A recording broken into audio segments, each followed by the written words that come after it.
Now rumor has it she ain't got your love anymore. Rumor has it. Rumor has it. Rumor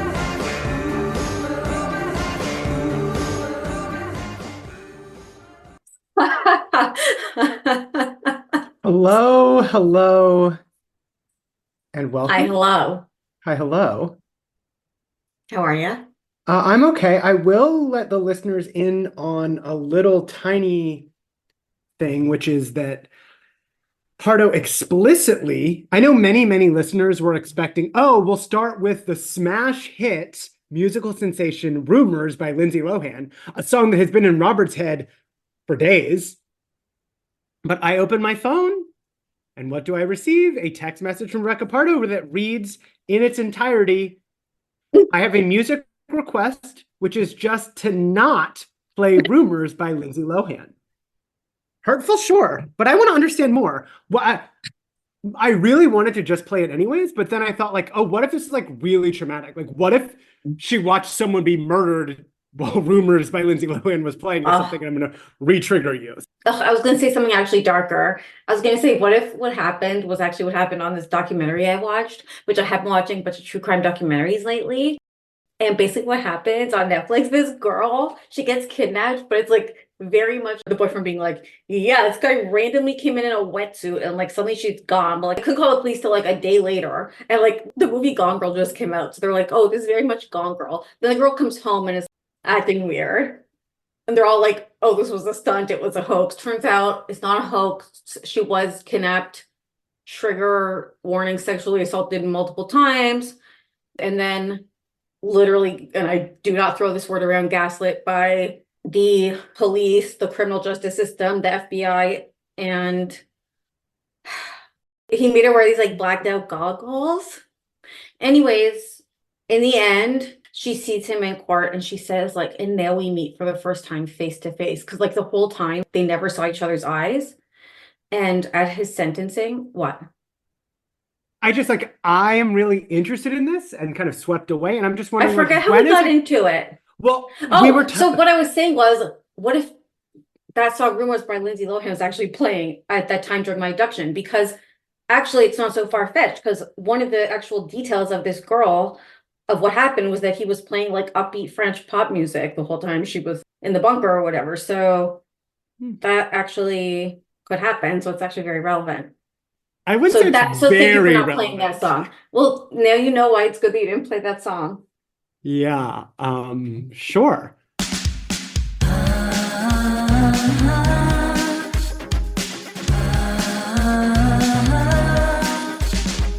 Look right into your podcast app. You'll see there's a discourse happening. Is this book a masterpiece or problematic?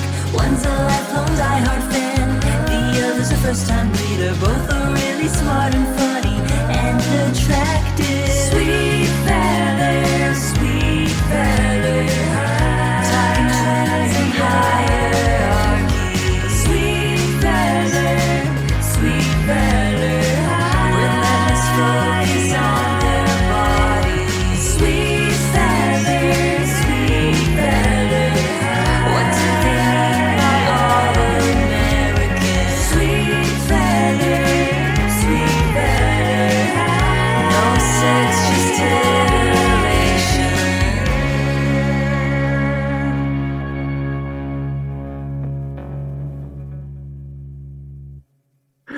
Okay, Uh, what? What? I just wanted to disclose, I think it's important to disclose to you and to the listeners if you leave it in, or if you cut it, you cut it. I'm Good in a people. phase of working that means that I did take an Adderall this morning. So I just felt it's important to disclose to you that I am on performance enhancing drugs. Implication being I gotta step up my game. I gotta really kind of come correct. Because Okay. I'm Well, focused. how's my volume? It is ideal. Now, how are you? You didn't even say. I'm fine. Yesterday, I mentally couldn't get any work done. So I decided, okay, well, I'm just going to let myself not get any work done today. Love it. And because I was feeling stuck, so I'm like, fine, I can do other things to be productive, even though my value and my worth is not necessarily has to be tied to productivity. No, it doesn't. I said, let me try to get some stuff done. So I did other things. I washed my hair, Ooh, which is a you know, task. and the theme of this week's book, women's work. Okay, Oh, we'll working get there. women. It's beauty, it's gorgeousness, it's staring in the mirror for 45 minutes because you're on Adderall, and so you're really focused on your own beauty. Wow. Okay. Gonna have to quote Hello unquote double again. click on that. Please tell me about the 45 minutes. It never happened. Wouldn't that be amazing if I took Adderall and just looked at the mirror at my own beauty? Well, as we've learned through these books, sometimes the mirror could be a sort of proxy or intermediary for intimacy or for connection. So Like so much of a yellow Labrador puppy. much of a hairbrush. Ah, like so much of an eyebrow. Okay. Do you have anything else you want to say about the Adderall? No. I want to get into the book. Maybe that's the Adderall Okay. talking, but I'm ready. I'm tired of rumors starting. I'm sick of being followed. God, I love you, Lindsay Lohan. What do you think she listens? Is that your summary? No. That was me quoting my kind of Oh, I didn't know. I was just wondering if inspiration. you were using that as your. Oh no. Okay, do you have one? I need a second to think. Do you have one? Me too. No, let's think. I've got mine. Mothers labor, fathers show up. Equality? 100%. If fathers show up and get all the credit. Oh, certainly this is so. Certainly this is so. Hmm. This book is it's kind of so bad it's good. And it's it's kind of so insane that you have to read it as ironic, which makes it amazing. Oh, I don't. Okay, I'm eager for you to We'll get shepherd into me it. along that reading. I was reading it just kind of literally, as I almost always do. Okay, let me try to think of a 6-word thing that says what I'm trying to say. 6 to 12 words. Let's be real. Okay, it's 5 words. Great. Families are primarily economic units. Oh, great. Wonderful. Thank you.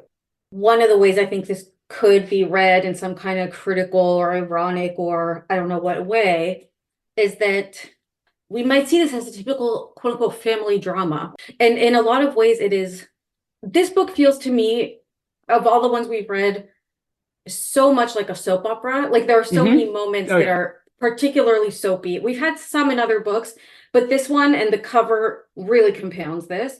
But there are so many scenes that you have to laugh, and it's just very, very soap opera-like scenes, which is a very feminized genre. And I think in some ways this text is depicting itself as this domestic, maternal melodrama that could be thought of, or on maybe potentially surface level reading, be considered quite sentimental. But what we're actually shown, both through the A plot and the B plot, is that the family unit is about transactions. And it's about economic transactions.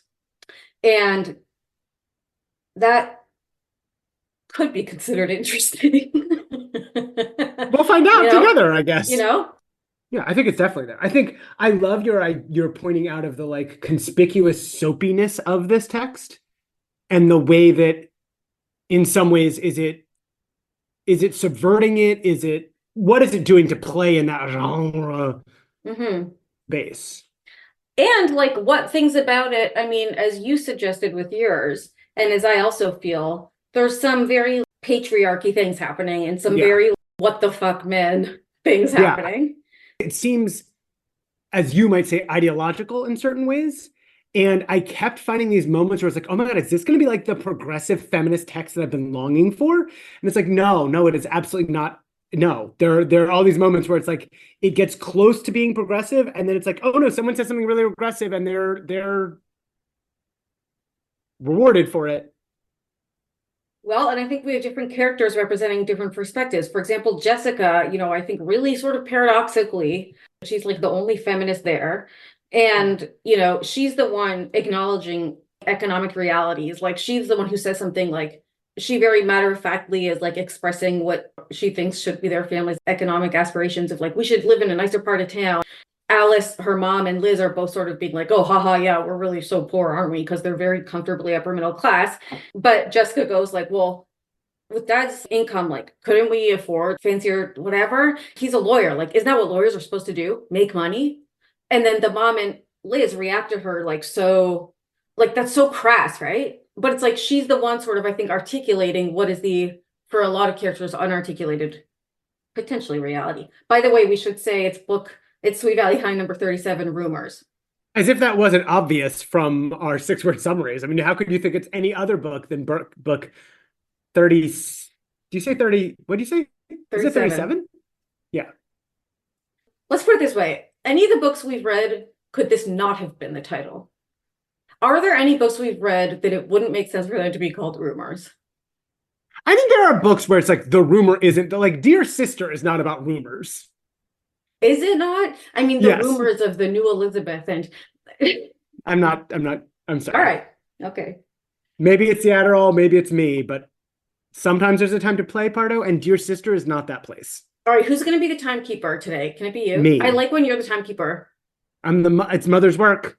Okay, so you're going to be the timekeeper? That's my I don't whole have to thing. even worry That's like about it? literally my only task right now. Oh my I'm not God. going to say anything. I'm just, No, but I'm actually being serious, Robert. I really appreciate you being a timekeeper because a lot of times I feel like I'm rushing you or I'm rushing us because I'm so like, so it really, it enables something for me that I appreciate. I'm Well, not let saying me you have to take- do it every time. We could take turns or whatever, but thank you. well, let me take on your burdens like so much of a mother. Ugh, I'll work extra shifts at the timekeeping factory so that you can have the new clothes that you want. fuck every single person in this book. It's so They are all it's one of those books that makes me think like, wait, did people really think like this in 1987?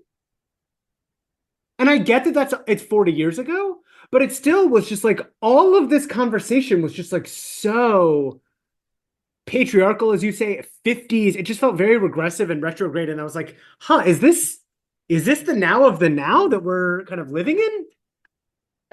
and like just from a plausibility perspective, Oh my God, yes. it gave me some of the feelings of Hostage, where it was like Diane, where it was like the amount of twists and turns and like things you have to tell yourself, and like you have to basically squint as you read this book for it not to be so painful, because if you actually clock the details of what's happening, it tests the boundaries of reality. It strains credulity, certainly. That Should we move into kind of the cliffhanger? so avid listeners will know that last book we met a new young woman named Susan Stewart. And the whole thing about Susan Stewart is no one knows who Susan Stewart's mom is. She lives with a woman. She's lived with a woman since birth. That woman is not her mother. She calls that woman Aunt Helen. And Susan lives a very rich and lavish lifestyle because Susan's real mom, and no one knows who that is a fabulous celebrity of some kind, and she is fabulously wealthy. So, we're in the cafeteria. Lila's eyes are fastened on Susan Stewart, who had just walked past, arm in arm with Gordon, not my brother, but a character in the book. As usual, Susan was dressed beautifully in an expensive-looking, stylish olive green dress. The color suited her red hair and brown eyes. She looked great. You know, Lila said, leaning forward and lowering her voice, I couldn't help overhearing Susan talking to Regina Morrow today in the bathroom. You should have heard the way Susan was going on about Helen. Who's Helen? The woman she lives with, the one who's raised her. Anyway, Susan was going on and on about how Helen won't tell her who her real parents are. Susan said she couldn't wait to find out who her real mother was. Do you think her mother really is someone famous, like everyone says? Jessica shrugged. I think she must be. You can tell things like this just by the way a girl looks and carries herself. Susan Stewart is obviously incredibly highborn. Just look at her posture. Look at the way she dresses. She's got class written all over her. The whole thing sounds like Cinderella, doesn't it? It does. The only question is how much longer Susan is going to have to put up with living in the cinders over on Trowbridge Street. Jessica giggled. The real question was, who was Susan's real mother? And how much longer would it be before she identified herself and solved the mystery? Find out the answers to these questions in Sweet Valley High number 37, Rumors. Now, listeners to last episode will know that I said this wasn't much of a cliffhanger, and I believe it was the cliffhanger the book deserves. This is not much of a cliffhanger, ladies. It's weird. As we said last time, it's kind of like, why now? And you're like, oh, is it going to be because she's about to turn 18? Because No. the whole thing is like, she's supposedly going to find out when she's... But there's nothing about this that... They're just telling us this is going to have to be the thing next book.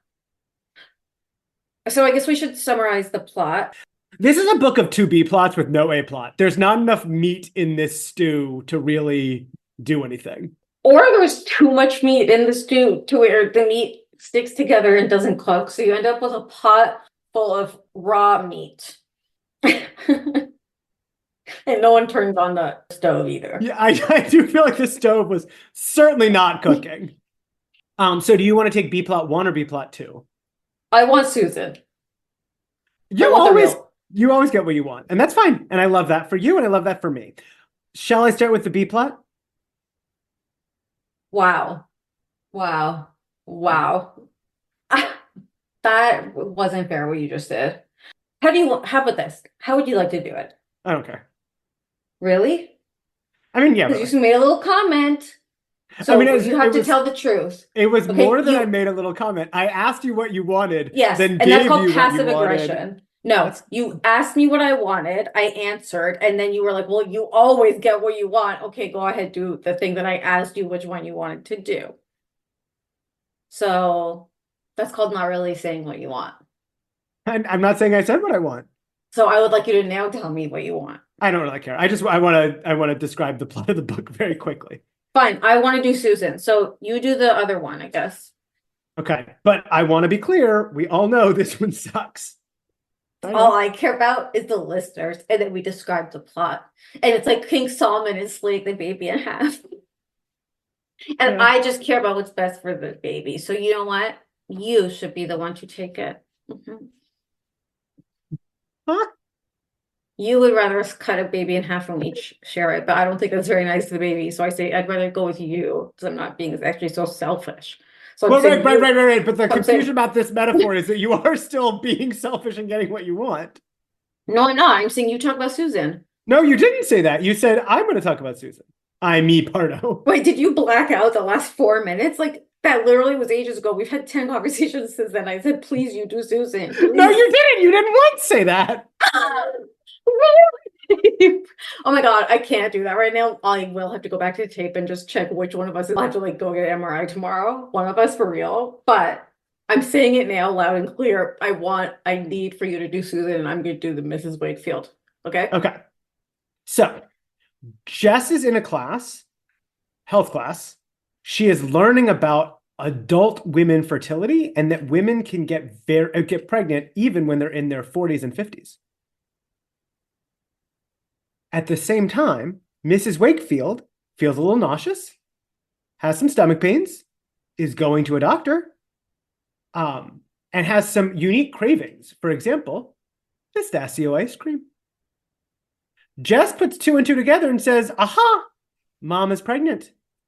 She has some pretty interesting reactions to mom being pregnant, but she's mostly really, really upset and doesn't want her to be, but then is like getting on board. She tells Liz. They tell Stephen and cause him to rush home from school so that he can find out that mom is pregnant. They keep trying to bait their mom and then their parents into telling them that she is pregnant by saying things like, I love babies. Babies are so great. Wouldn't it be great if our family grew some? The parents get confused and think that one of the 2 twin girls is pregnant, but we know that neither one of them is because there's no sex, just titillation. And what ends up being the truth is that the Wakefields want to go on a month-long vacation and leave the girls home on their own. Nobody's pregnant. said it before and I'll say it again. They really are on vacation a lot. Yeah. And I love that for them. They are I love the almost cons. always on vacation. It's Good for them. yeah. So that I think is the B plot. How'd it do? Wait, you were supposed to do Susan. Aha, you fell for my trick. Wait, how did you trick me? I mean, You just I did the B plot. I too am a mistress of intrigue. fine. Well, I'm gonna do Susan if you promise you won't be like angry about it and you're I not won't gonna be hold a angry about grudge about it. Okay. Okay, so Susan is this girl, this quote unquote woman she lives with, Helen Reister. It's never explained who is this woman in relation to her. It's just like the woman she lives with in this like very modest home, and she like works as a waitress, imagine it, and also has another job. But like Susan's mother, who Helen has told her she can't tell her the true identity of her parents until she's 18, so she just doesn't know who her mom is, sends her money, which enables Susan to create the necessary demeanor indexical, basically buy nice clothes and have this kind of glamorous image. And it's this assumed thing, and it's sort of like, oh, everyone knows or everyone's heard that her mother is rich and famous, quote unquote. She's quote unquote somebody. So it's a lot of these questions we've had before of like, what makes somebody somebody? Like we think of our Roger Barrett turned Patman, we think of our Jacks, you know, all of our sort of Lila versus Bruce and old money and new money. And is it about bloodline, or is it about cash, or is it about fluency and behaviors and all this type of stuff, right? So Susan has made it. She has this fancy boyfriend who has rich parents named like Binky and Man Binky, and like they are snobs and they're racist and they hang out on a golf course, and she's like very invested in this world. And then like Lila's threatened by her, so she starts a rumor that actually her mom is in a quote unquote asylum for the criminally insane and murdered someone or something. And Gordon, this rich guy she's dating, and the other rich people start to not be interested in her anymore. So she goes home, cries to Helen, like, who's my mom and dad? Who's my mom and dad? Helen's like, I can't tell you. Then the famous film director Jackson Croft, who is in town to shoot a movie, knocks on the door, and Helen's like, I thought you'd show up now. And we learned that actually he's Susan's dad and Helen is her mom. And they end up telling her that, and it's this really crazy story of basically what happened was them two fucked. Helen and Jackson Croft fucked 16 years ago, right? He went off and became rich and famous and never gave her child support. At one point, he's like, and I never sent you any money. And like, you would have been within your right to ask, but you never did. And we're supposed to think it's like, again, this book series is anti-child support. Like we've seen this multiple times where it's like the idea that any woman would want child support is like considered like crazy or something, and not something that's like an expectation of a man to provide. And he literally ignored his child, didn't give any money, even though he's documentedly fucking rich, for 16 years. And then the only reason he's showed up is because his other kid just died in a car accident. So now he cares about his other kid, and that's considered like nice or something. And he's like, and you could come back to LA and live with me. And she's like, no, I'm gonna stay with Helen now, my mom. And like, quote unquote, I always wish she was my mom. And then in the end, Susan and Helen like cry together and be happy. And Helen's like, yeah, so I like made up this whole weird lie because I was like a single unwed mother, and that was considered stigmatized. And you're like, okay. And then it's like, but then everyone just assumed that your mom was like some special person, and it like got you into all this like society stuff, and like that was really good. So I decided to keep it going. And you're like, huh, this is like actually so fucking twisted and dark. And then you realize, oh, Susan for sure has known this all along, and they've been colluding, because her most unique visual characteristic, which is her coloring and her gorgeous auburn hair, Helen looks just like her. And I wrote down at some point Pascal's similar coloring, because it's like, girl, you knew this was your mom, because there's all these points in the book where she's like, I wish Helen could be my mom because she's so nice. And then she's like, but if my mom was just a waitress, I would lose everything. And you're like, huh. Okay. Oh, and then she decides to like be with a nice guy, Alan Waters, because Liz tells her to when she was just about to still go back to Gordon's. Susan is not a good person. Susan actually cares more about this materialistic stuff and like proves it over and over again. And randomly at the end changes her mind because it's like, oh, I'm gonna look bad now. She's not good. Am I Okay. wrong? You're not wrong. I'm just What would you have said?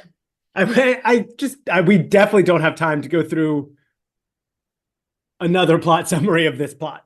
This is good because you're developing empathy for me. It's hard being a timekeeper. It creates anxiety, right? Because you're always checking. Oh, are we far enough? Yep. Yeah. It's interesting that you think you have inhabited the role of timekeeper in the past. I feel that I have. Interesting. I feel I'm generally the one to push us along. Interesting. Shall we see that cover? The cover. So I think I remember seeing the tagline is something like, "Can Susan survive the rumors?" or "Can Susan survive the truth?" or something. Okay, the taglines are actually interesting. No. So yeah, the front tagline is, "Can Susan live with the truth?" Live with the truth. I don't know what the back tagline is. Do you want to guess the back one? Is it a ... dotter? Mm-hmm. People are talking ... dot. Ooh. It'd be funny if the front tagline was people are talking, the back tagline was talking about people.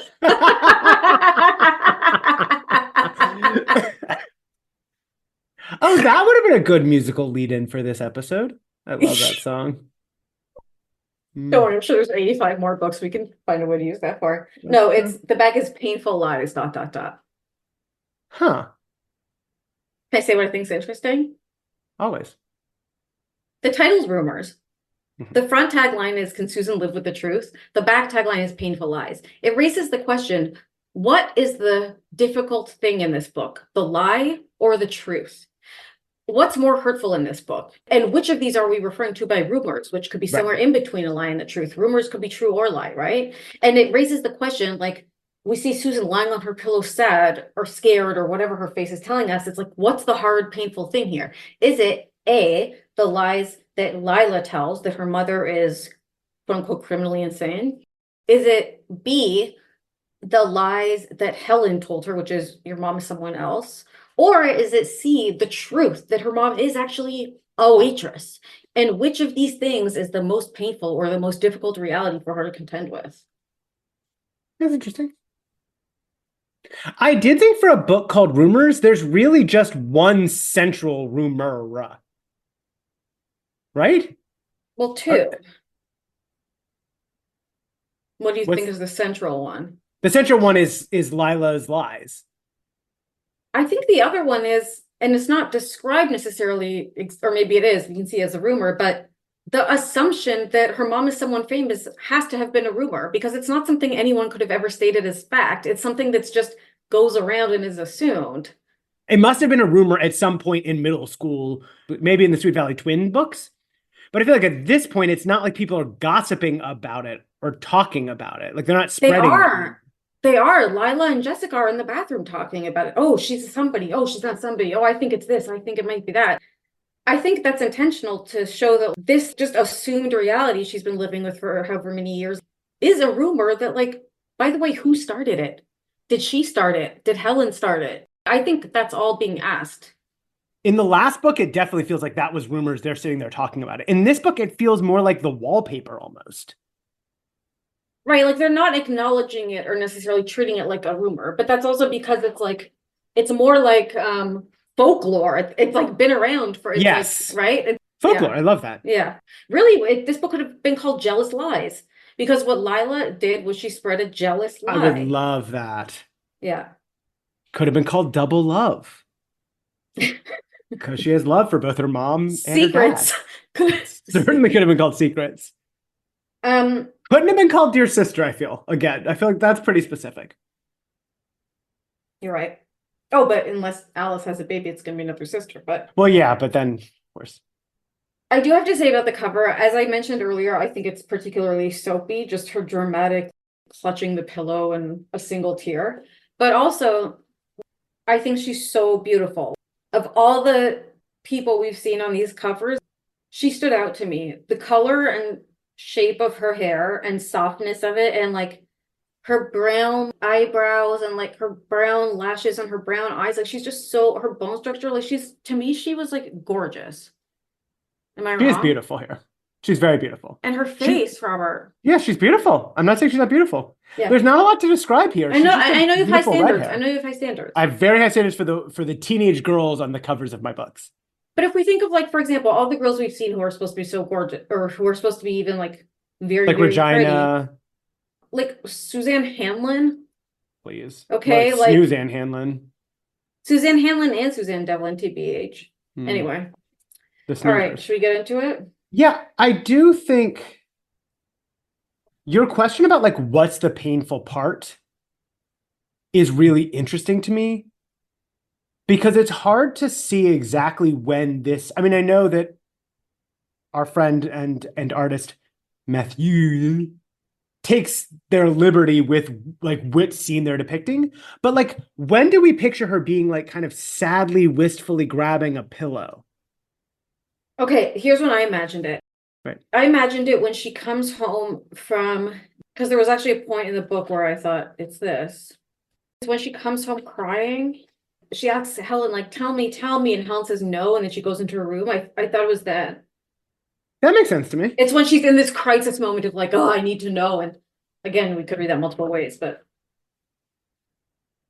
like after the rumors has spread, Mm, the second rumors. yeah. The focal rumor of this book, I feel. We can agree to that. Okay. I just wonder. It's an interesting book. And I say again, 2 B plots. And maybe it's because I don't care about Susan, so I don't care who her mom is. It's just the A plot's so crazy. It's so stupid. Like it makes no sense. But again, like I think because of that, we can say, wow. And you know what it reminded me of, Robert? Mildred Pierce. There's a lot of, you know, this movie? No, and I don't want you to spoil it for me. I don't need to spoil it. There's a lot of parallel themes. A lot is about this mother who is obsessed with keeping the love from her daughter. And like she basically spends a lot of time as like a single mom working really, really hard as like a waitress and then creates success through these restaurants. But her daughter is this vicious snob. Her mom's never good enough for her because she worked and her hands are like have worked. And there's a moment in this book where Helen looked at her hands from years of work and like in the end, the daughter like betrays her, whatever.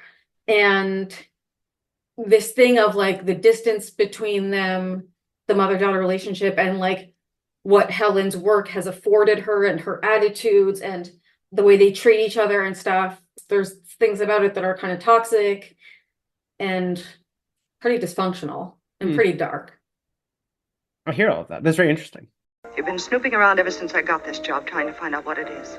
And now you know. You know, don't you? Know what? Know what, Mother? I'm waiting tables in a downtown restaurant. My mother, a waitress.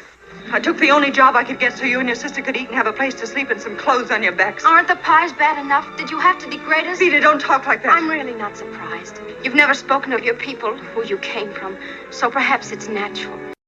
Of course, because there is no A plot, this book opens breakfast at the Wakefields. We're spreading butter on a crisp English muffin. Yummy. That sounds so good. It sounds so good. Put a little honey on there. I love when the honey gets into the nooks and the crannies. I actually laughed out loud at the included joke. So they're reading, like, Jessica asks for the comic section. And she says, this has got to be the stupidest joke in the whole world. Listen to this. What kind of ghost lives in an easy chair? An upholstergeist. That's funny. I laughed at that. I laughed at it too. I laughed at a few things in this early section. I also do think there's a serious meaning of this because what is Helen if not a ghost in an easy chair? Okay, this mother who is there but who is not, this absent presence, spectral presence, like the whole thing is that this stupid irony of Susan like longs for this mother that is there with her the whole time but just doesn't tell her it's her mother, and that creates a distance between them. It's a ghost in an easy chair. Mm-hmm. I love that. And Poltergeist, we must remember, I mean, the movie, which I'm pretty sure would have come out at this time, the girl is abducted by spirits, by ghosts. And we could think Helen doesn't have access to this girl because she's orienting towards this absence that doesn't exist. And then I kept laughing Yes. because Alice Wakefield goes, oh no, who writes jokes like that? And Elizabeth goes, sick people. People with deranged minds. Something about that just really made me laugh. And then we keep going. Yes, it's a laugh, laugh, laugh. So I'm like, yeah, it's like back to back to back. It's a laugh riot. Then Jessica shakes her head. Sick people is right. Say, Mom, when's Dad coming back from Phoenix? Mrs. Wakefield lowered her section of the newspaper a fraction and met her daughter's questioning gaze. Is that a free association with sick people? Another laugh. Yeah, that was really, really funny. It also, introduces us at the very beginning of the book to a little bit stigmatization of mental illness. Just the casual, like people with deranged minds, sick people, is kind of a thread. I agree. One more thing about this opening piece, in terms of it being the engine that runs the boat. So it starts with, Mom, could you pass the butter, please? Of course, Liz, here. Elizabeth spreads the butter on the muffin. She's looking at the newspaper. May I have the comics?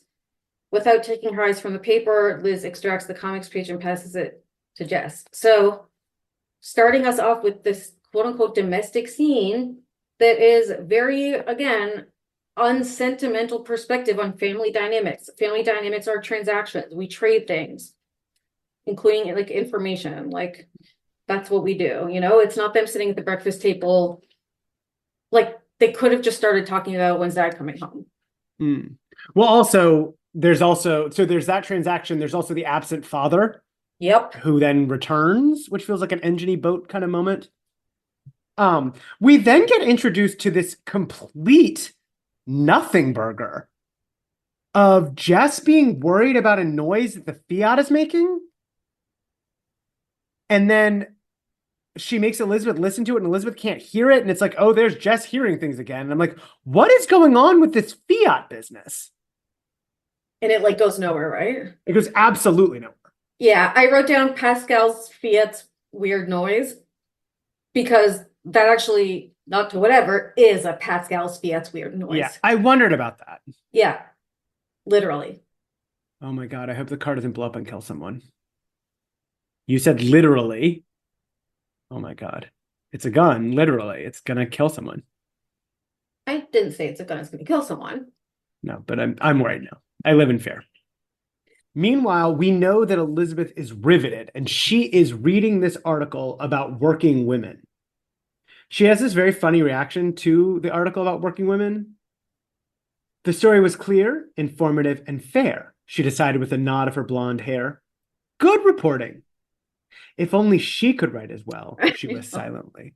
It was interesting. Like she simultaneously presents herself as like an editor who's able to evaluate and say like, oh, this is good, this is bad. And this is the first time I think we've ever heard that she thinks she maybe could improve her writing. Like she aspires to, like there's something better than what her current ability. Yeah, I mean, normally she reads her own work and it's like, God, I'm amazing. Did it again. And this is the first time where she's like, I wish I could write like this. Yeah, I guess we haven't really seen her read. Yeah. Except her people's work. Yeah. Unless it's someone she's tutoring, so she's never gonna aspire to them. No, God. Yeah, and then Jess makes the very astute observation that it's easier to be a man because you don't have to make a choice between career and family. And Liz is dismissive of her, being like, yeah, isn't it hard to choose? Like you always have to choose between your blouse and your lipsticks.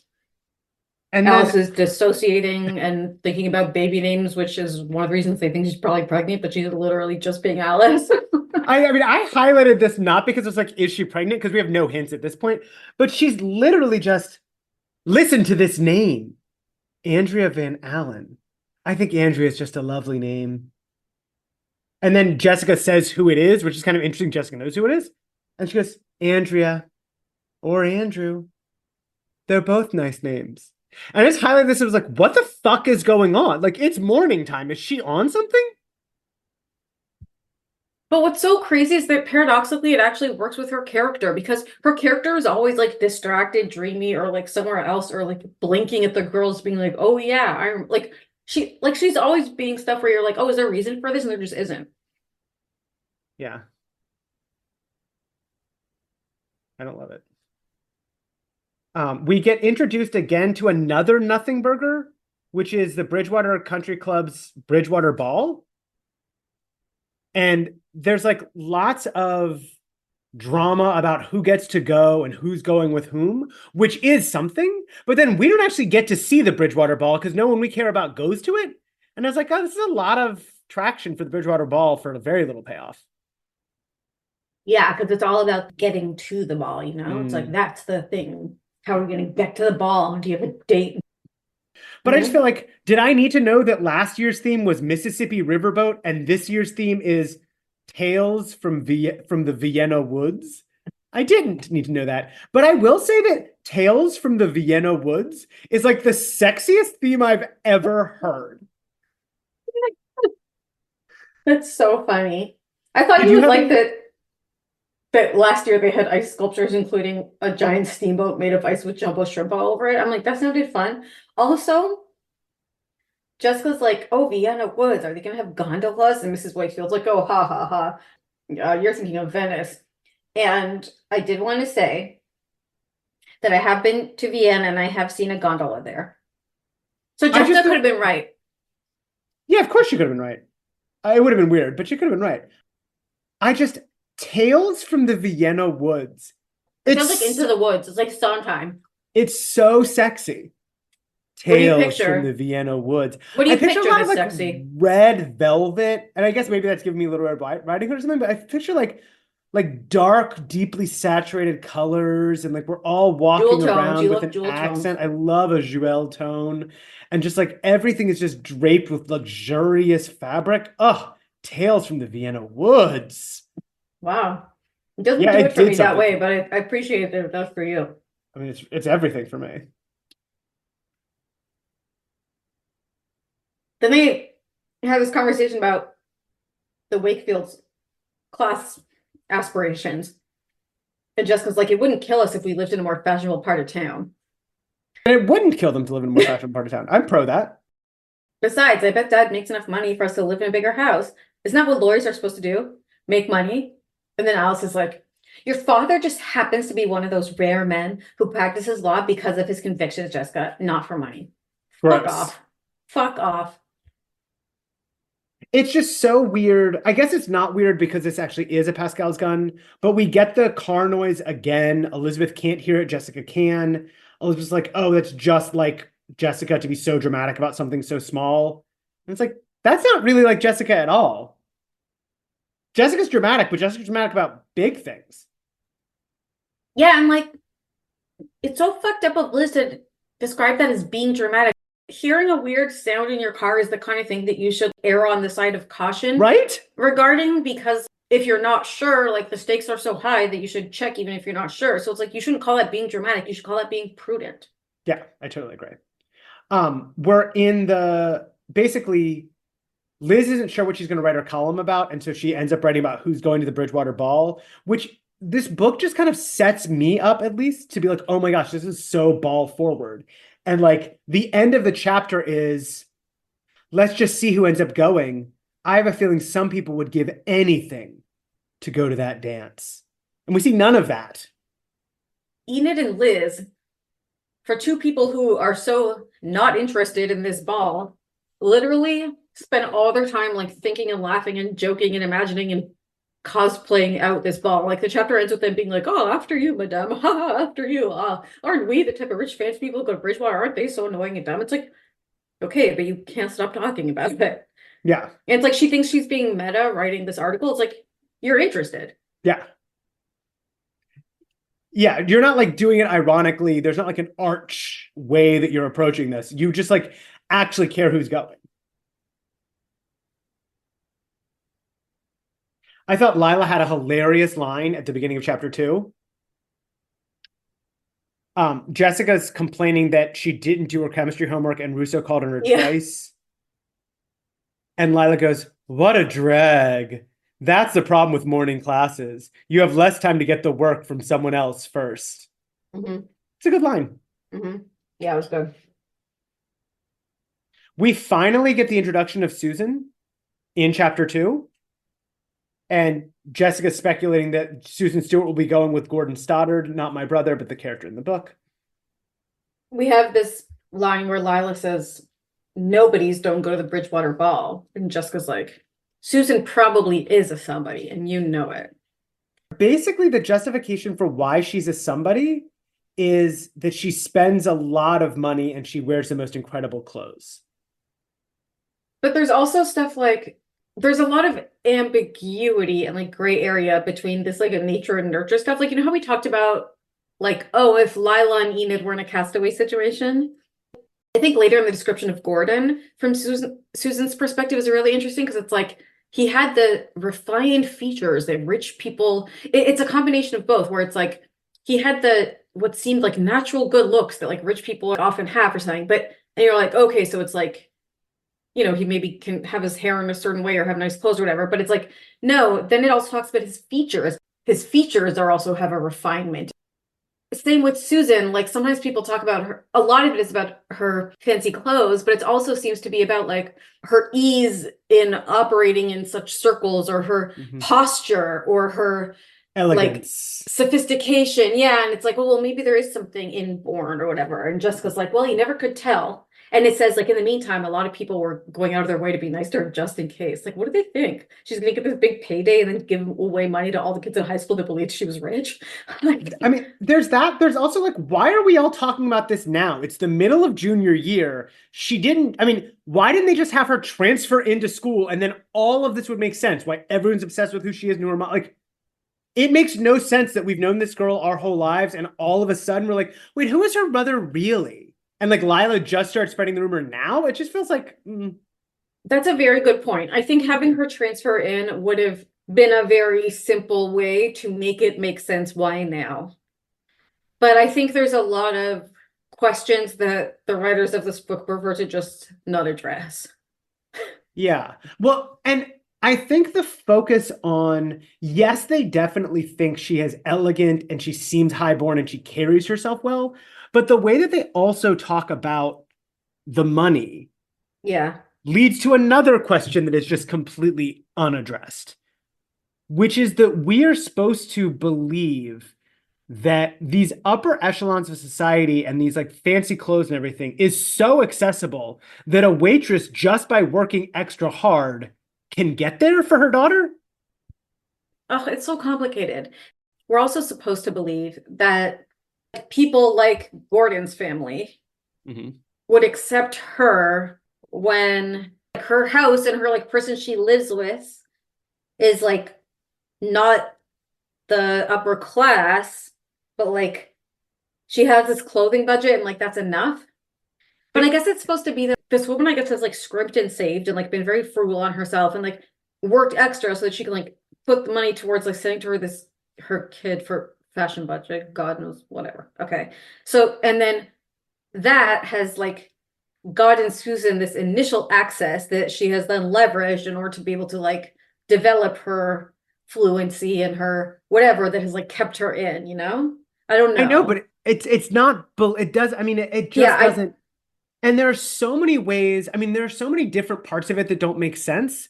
In terms of Susan's own understanding of it, it's like, my mom is rich enough to send me all of this money, but she's not rich enough that she can give my caretaker money so that my caretaker doesn't have to work all these extra hours.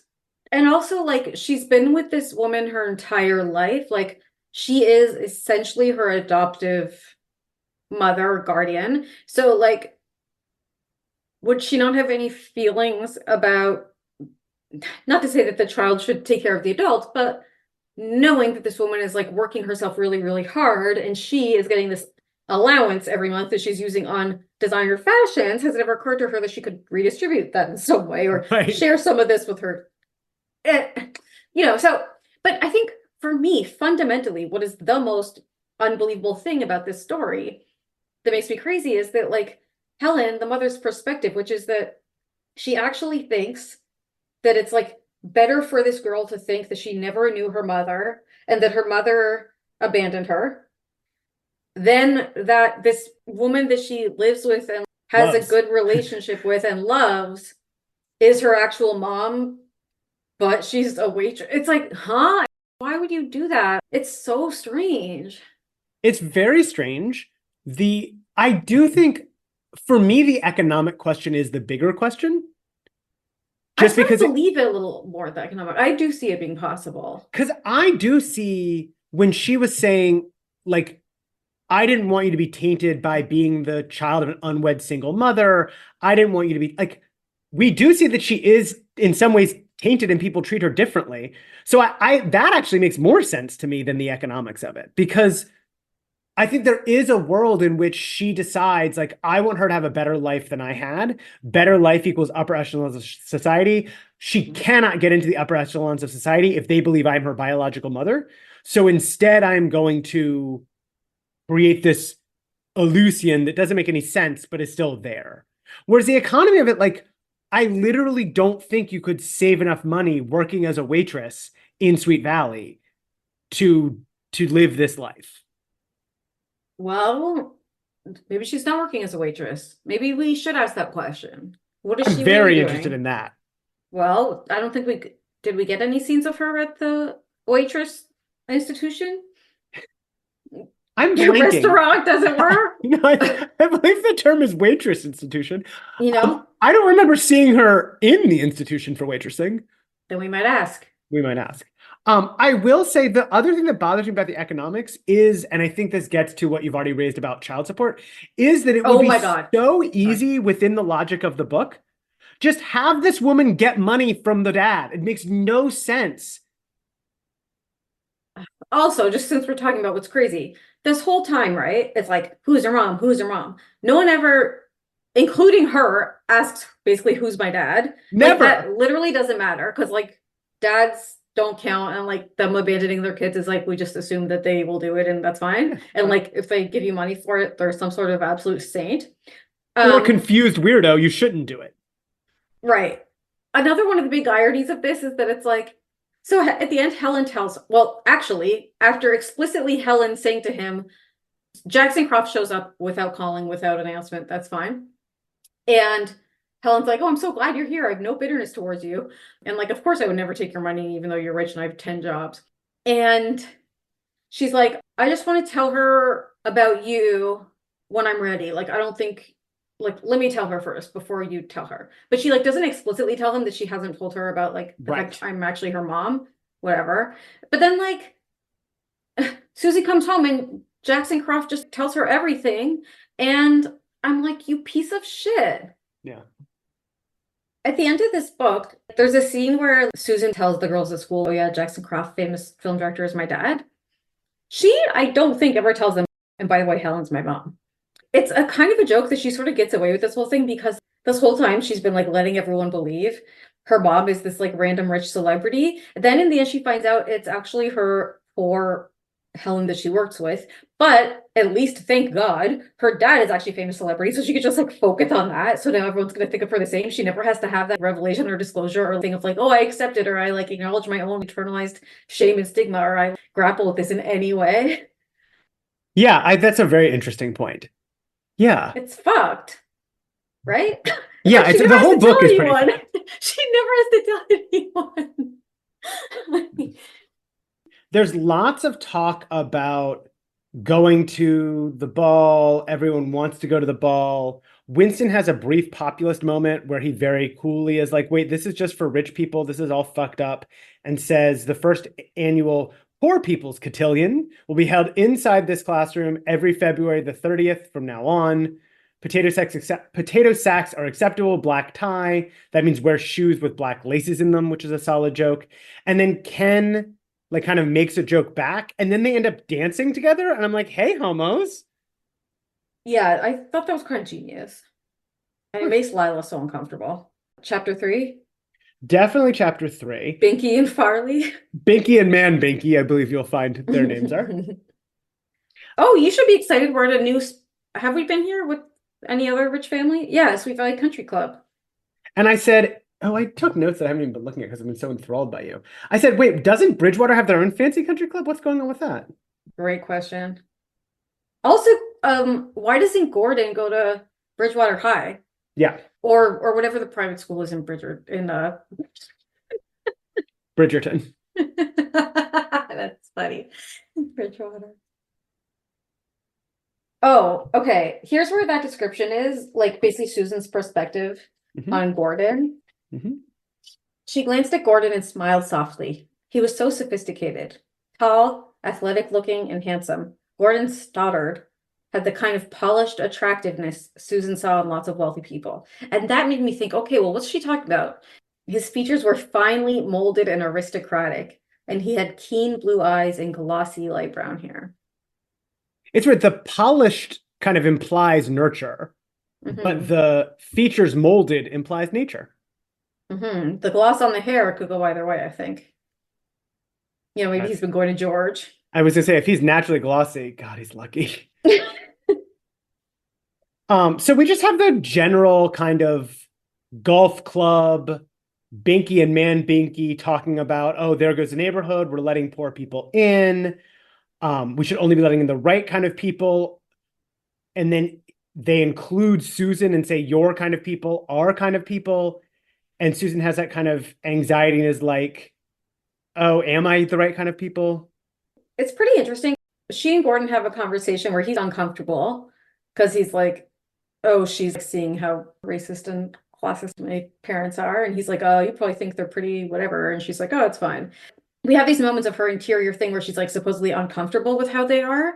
But it's like she is also exhibiting total fluency. Yeah. All the ways that she interacts with them is like very practiced. And she explicitly thinks to herself at some point, if this is what social status means, then I'm fine with it. So she basically says, I accept this bargain or whatever. I will accept these problematic aspects of this world because it's worth it to me. She's willingly doing this. Yeah.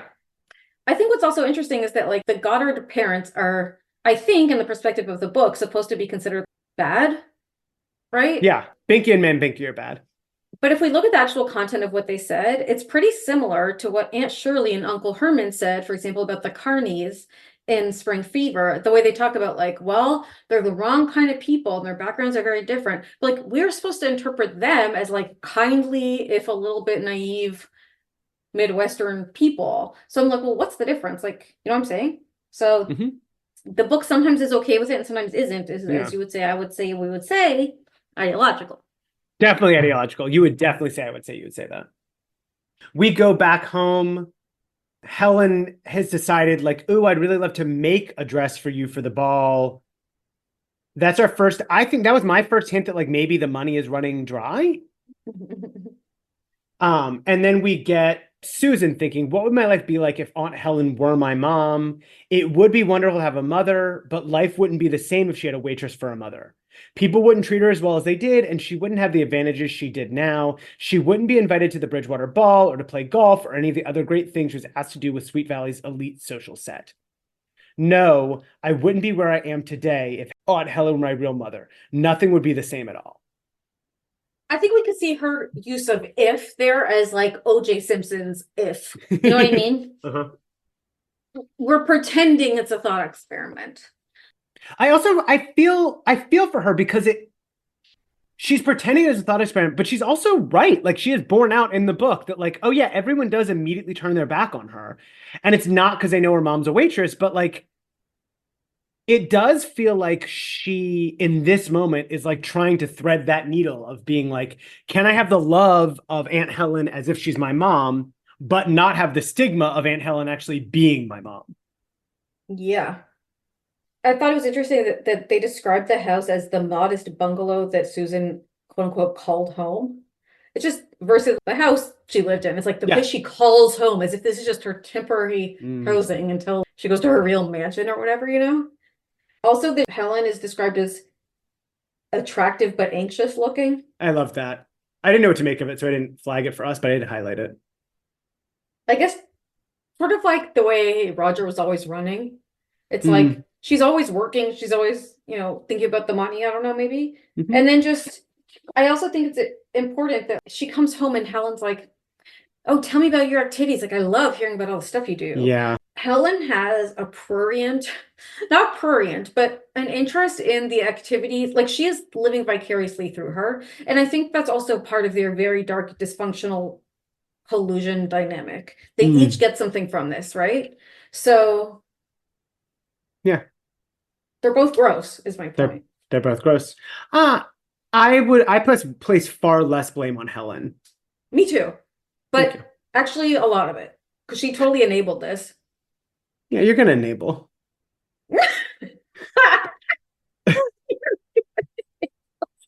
I mean, you're gonna. If you want something, you enable it to happen. I don't blame her for that. You're gonna enable. We get Alan and Elizabeth talking, and we get reintroduced to Alan. We knew him from when Robin tried to get into PBA, and then they end up dating, but they're broken up now, and he is clearly in love with Susan for reasons that aren't super clear. She's pretty. She's pretty. We also get a completely random moment where Regina shows up and Liz is like, oh, I always love to talk about Switzerland with Regina. I love to talk about the boarding schools in Switzerland. Boarding schools Regina did not attend in Switzerland. Like, the fuck, Francine? Sheathe your gun, my lady. Yeah, I mean, I don't know if you have any feelings about that, but Liz is very interested in Switzerland. I'm very interested. I mean, get her some chocolate and get her the hell out of here. Rude. We then get Lila starting the titular rumor, and she starts it in classic Lila fashion. Oh, I just think it's so sad, don't you? About Susan Stewart, don't you think it's awful? Oh, I thought you knew. Well, I heard she found out who her mother is after all, and it's not who, it's where. She's in a hospital for the criminally insane. Now, what is interesting is Pardo elaborated on that, embroidered that, and said it was for killing someone, which does not appear in the text, I don't think. Not at this point. I think it's added on later. Oh, cool. I think later someone tells her that. I can't believe I haven't talked about the Aeneid. Would you like to talk about it? I mean, there's just like one of my absolute favorite quotes from the Aeneid is Fame, who was the personification of fame and renown, and she's just described as being like winged and she moves really, really quickly. And I can't believe I haven't brought that up yet. Like, it just occurred to me now when it's like, oh, the rumor is spreading. Oh, Fame and her fleet-footed winged step. Gotta love that Aeneid. I don't know what you're saying. Okay. Well, we gotta keep moving. We're out of time. I love when you're the timekeeper. I hate it. I'm actually doing a really, really bad job. It's hard, right? No, you're doing a great job, but you see how it's hard because you really gotta keep it moving. You gotta sacrifice. Gotta sacrifice. One thing I'm not willing to sacrifice is that her mom makes a frittata. Do you know about me and frittatas? No, I'm a huge frittata head. I'm always making a frittata. Okay, so we can keep skipping all the way to Jackson Croft, the famous director, is coming. Sorry, it must be said that he literally did not have to do all that. The big news is that Jackson Croft, famous movie director, is coming to Sweet Valley and he's doing a casting call for his new movie. And like later we find out that that was all a stunt and he did this actual casting call for this fake movie that he's never shooting. Why? So he could have a like plausible excuse for why he was in Sweet Valley. Like, what? It's not a plausible excuse, Jackson. No, but also like no one's asking. No one's asking. Like, he literally can't go anywhere in the world without being like, and I'm doing a casting call. It's like, go travel. Like, it's Southern California. Get on a plane. Like, get on a bus. It's 2 hours from LA. Like, it's not that deep. Like, a casting call, a fake movie. Like, plus you're putting it in the press. Like, you're crazy. It's because he's so passive that he does that instead of actually making a phone call to Helen. That's how passive and dysfunctional he is. Speaking of phone calls.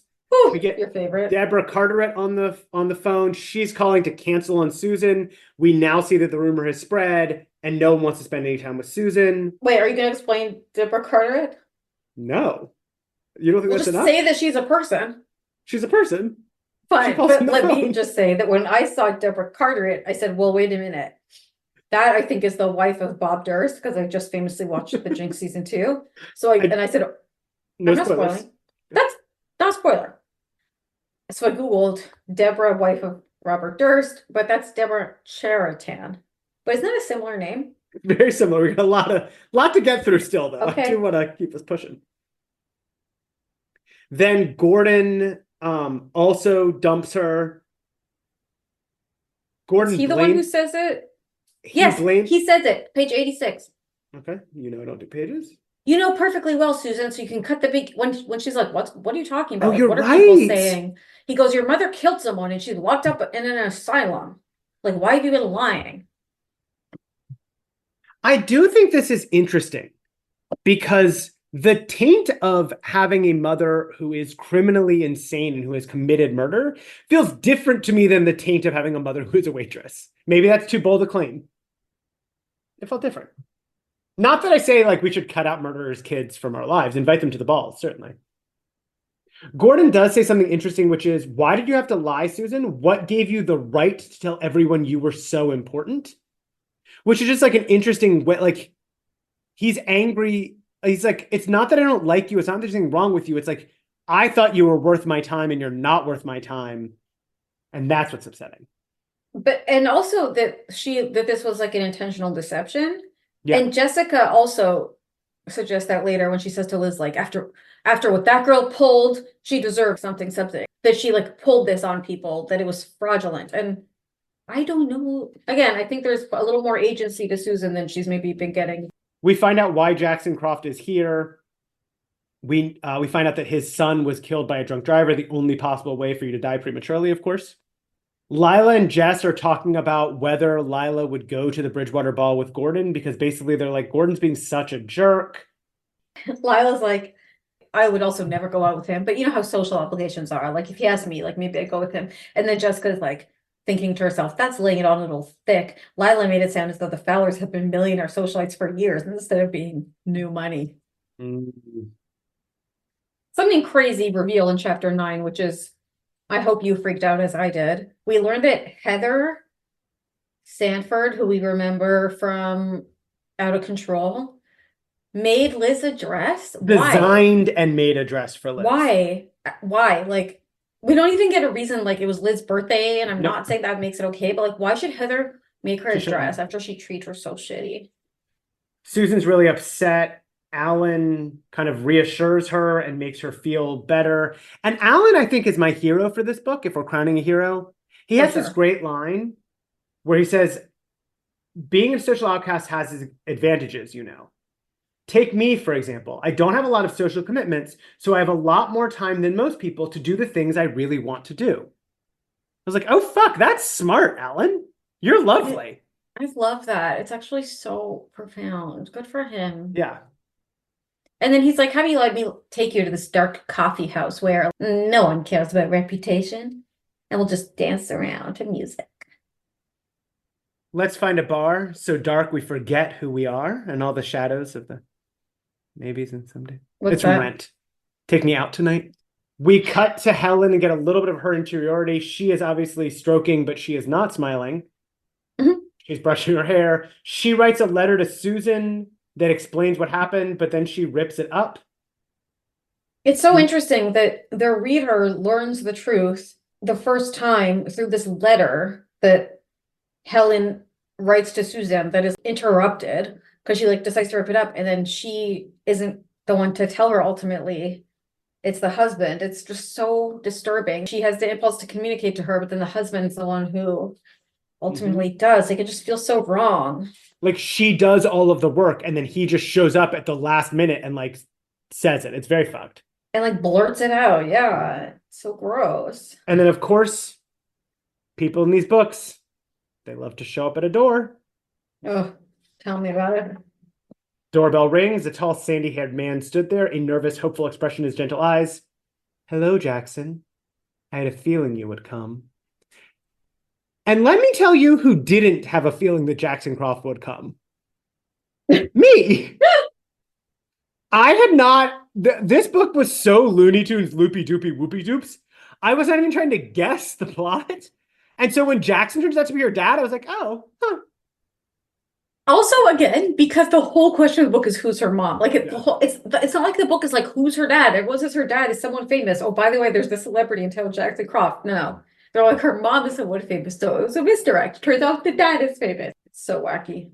It is interesting. There is something that you point out to the point where like the central mystery of the text is who is her mother, but we know who her mother is from the very, very beginning. The ghost of the poltergeist couch. Exactly.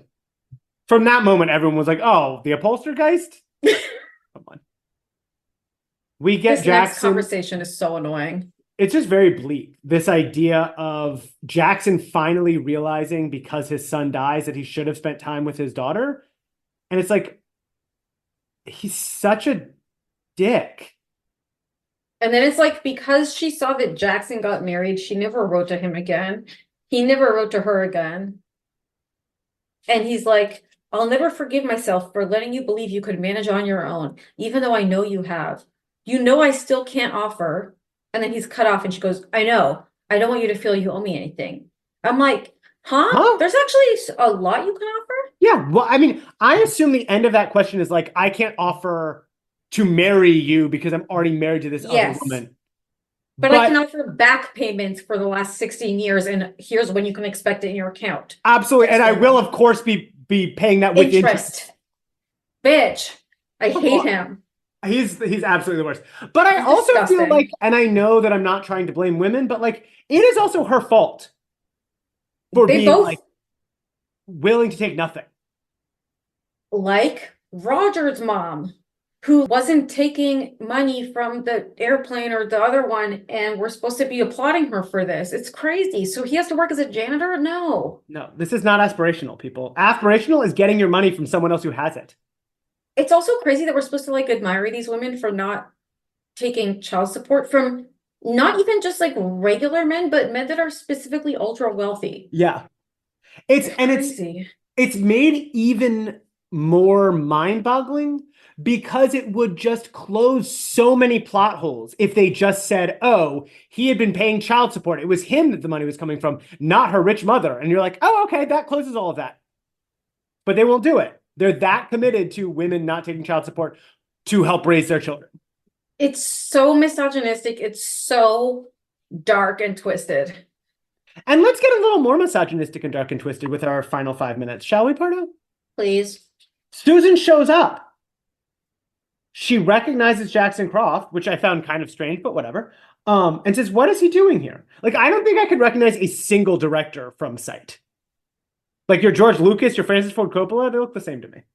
Also, Jackson Croft is supposedly intellectual. Like he's trying to do like a movie about a Venezuelan dictator or something. So I don't think he's exactly on the cover of Ingenue.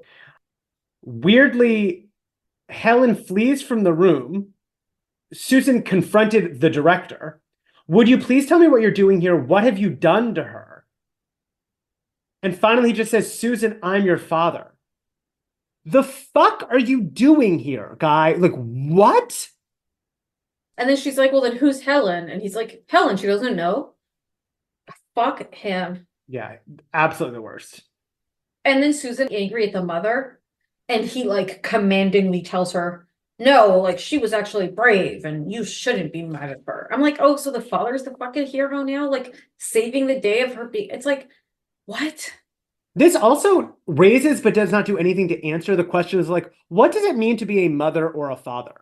Like, he walks in and is immediately like, I am your father in a very like, I mean, like, he is her sperm donor.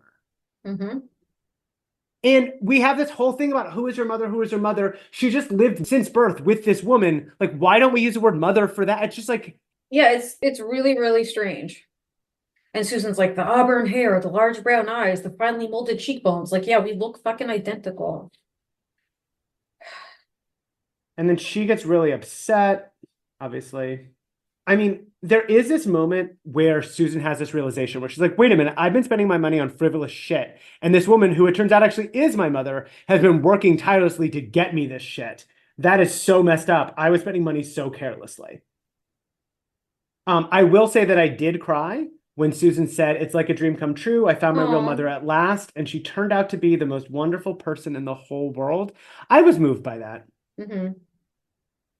And then she goes, I even got a father at the same time. And mom goes, he's a good man, Susan. Don't think badly of him. What has he done to prove that he is a good man at all, by Susan or by you, Helen? He has abandoned them both for 16, 17, whatever it is, years. He has not paid any child support. He has showed up unannounced, created a flurry of chaos, and then decided to offer to take the child back with him. And now he's going to have custody because his other kid died. And it's like, you literally don't know this girl. You've spoken to her for 3 sentences, and those sentences were, I'm your father, she's your mother, be brave, don't feel your actual emotions. Again, it's just like, yeah, the standards for men and boys in these books could not be fucking lower. It's insane. I did cry again when she said, maybe somehow I knew that you were the one I needed, the one I loved. I wished every night that you would be my mother. And then mom starts crying, also, she's still referred to as Mrs. Reister throughout this, which I thought was very strange. You got your wish then, didn't you?